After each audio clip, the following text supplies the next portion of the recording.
What's up guys, Jay here with Solo Yugioh. Welcome to the channel if you're new. So today we have another GOAT deck profile.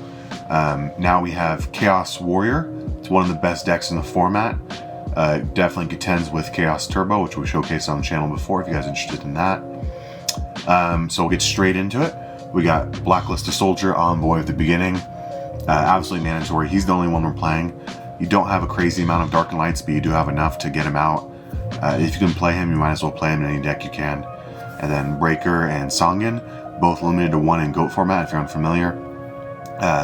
Neither of them are warriors. We're going to get the non-warriors out of the way first. I should mention that BLS is a warrior, but that doesn't matter for the warrior strategy. The only time it's ever going to come up is when your opponent's tribe infecting, virusing you, and calling warriors to pop your whole field. Other than that, the only thing that matters for us having warriors is reinforcements in the army, which is semi-limited format and allows us to search to level 4s and lower. So we'll move on from here. We'll go into the last 3 non-warriors of the deck. We got Kaiku the Ghost Destroyer, just fantastic beater, 1800 attack, great effect. There's a lot of chaos in the format. It just says your opponent can't banish, which is great from the graveyard, that is, while you can. So it's only a one-way flood effect, which makes it even better. Also has implications with banishing spells from Interest in Faith. Yeah, just keeps your opponent off a lot of stuff.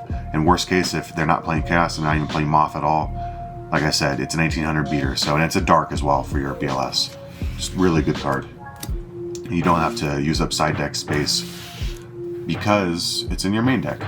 Alright, for the main warrior, Blade Knight, he's a 3 of. He's a 3 of because he's a light and he's virtually the only one other than one of them that are limited and one that we don't want to play a lot of. But also he has a decent effect. 1 or less cards in your hand increases attack by 400, and then he negates flip effects if he's the only monster you control when he attacks. So, yep, Rhoda target, 2000 attack points if you're top decking, negates flips, just very versatile card, very good for the format. Nothing insane by today's standards, but that's fine. Cards in GOAT format didn't have to be as fancy just to be good, so. Alright, for the first 3 warriors these ones are actually all limited to 1 in GOAT format, and they're all just very good.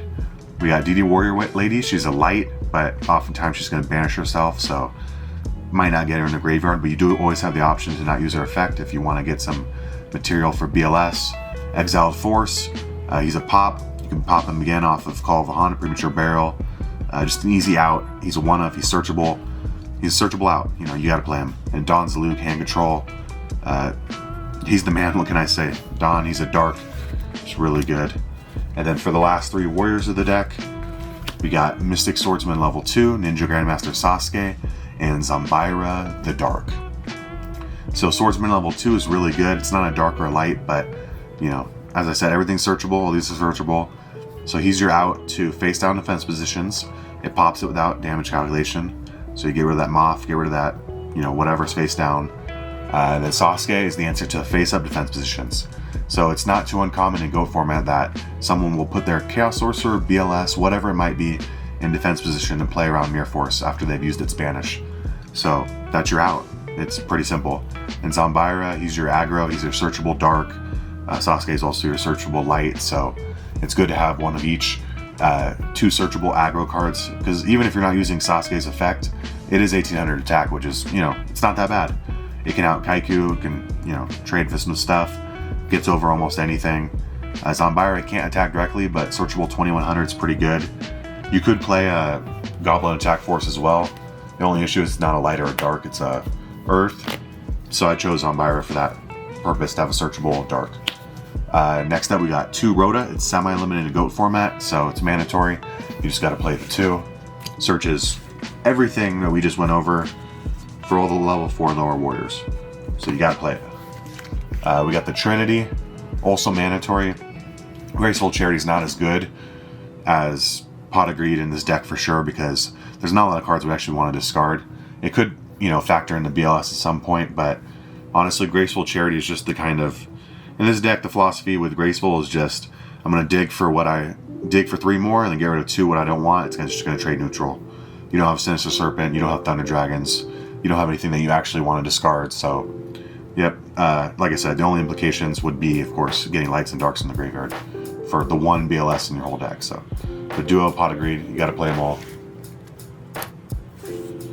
Next up, for the another 2 spells that are limited to 1, we got Premature Burial and Snatch Steal. Not much to say about them. Just really good. Recover Exiled Force, recovered your properly summoned BLS, Snatch Steal anything. We don't play Metamorphosis, so it's not as good, but still, we're just kind of playing an aggressive strategy here. And to be aggressive, we also need to be able to out back row, so you play Heavy Storm and Mystical Space Typhoon. They're both limited to 1. Semi-limited, we're playing Nobleman of Crossout. Knock is just really good. You got Moth, you got a bunch of flip effects running around in the format. So the good thing about Knock also is that most people are playing it, and our deck does not get hurt by it. As I had mentioned, you never set Songun. I guess the only time you would set Songun is if you're going to lose by battle damage. But early on, you always make it face up. So because we're always normal summoning our Songun rather than setting it, we literally don't play into this card. So opponents going game 1 will always have 2 wasted cards in their deck. These are just bricks. The only way they can get them to be live is Tsukiyomi or Book of Moon, and they better have it situationally. So otherwise, it's just a dead card in their hand. All right, so we'll move on to the traps now. We got the ones that are limited to 1. You got to play them. Mirror Force, Ring of Destruction, Torrential Tribute, Call of the Haunted, Old Mandatory. Nothing to say about them. I'll bring up Ring of Destruction again here in a bit. We're playing Sakura's Armors. If you know me, you know I'm a fan of Raigeki Break, because it's a little more versatile. But like I said, with discarding, you don't really have anything you want to discard in this deck. So Sakura's Armor is a little better in those regards. It still can trade 1-for-1 with any monsters, any chaos monsters. But it's not as versatile. You can't activate it in the draw or standby to prevent a tribe infecting virus from going off in the main phase like you can with Raigeki Break. You can't hit a spell or trap. You can't put lights and darks in the grave. But like I said, the discard 1 is the reason why we're not playing Raigeki Break. We just can't do it. So Sakura's Armor, I think, is the better decision for this deck in particular.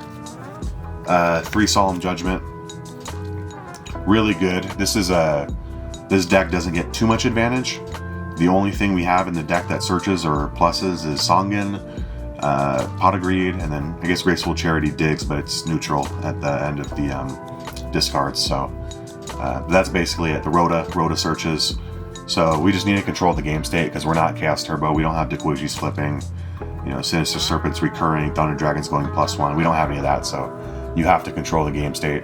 You can hit their Pot of Greed, their Graceful, their Heavy Storm, because we are a heavy back row deck. You can hit their Chaos Monsters from hitting the field, and then they're not properly summoned, so they can't be Premature Barreled or Call the Haunted back. So, like I said, I'll mention Ring of Destruction again. Ring of Destruction, when our opponent activates it, does hurt us because typically we'll have very low life points because of Solemn Judgment. Use it wisely. Use your Solemn when you have to use it. If you have to let a Heavy Storm go, let a Heavy Storm go. If it's, if you're just going to lose one other card plus Solemn, make the decision in the moment. But it's too easy for them to go for Ring of Destruction for game if you've activated 2 Solemns, hitting their own Chaos Sorcerer, own BLS. Dust Tornado, we want to hit stuff before it can even get off. We're trying to attack directly. We're trying to, beat them down for game. We don't have any other win condition other than just beating our opponent with our swords. We're warriors. So you got to clear their back row. And for the last 2 cards in the deck, it is a tight 40-card list. We're playing Trap Dust Shoots. It's good when it's good. It's amazing when it resolves, but it's horrible when it's dead. It's a brick. It's, I guess it's just bait for Heavy Storm or MST. You guys know Trap Dust Shoot. Historic, iconic card. You could play the 3rd in the side deck. Play with the ratios as you want. So that's it for the deck profile. It is a 40-card list. I will point out that, as you may have noticed, there's no Metamorphosis, and there's no extra deck. So it is very budget because of that. I don't think Metamorphosis is very good for this build. There's not too many things. You can't go into Thousand Eyes Restrict.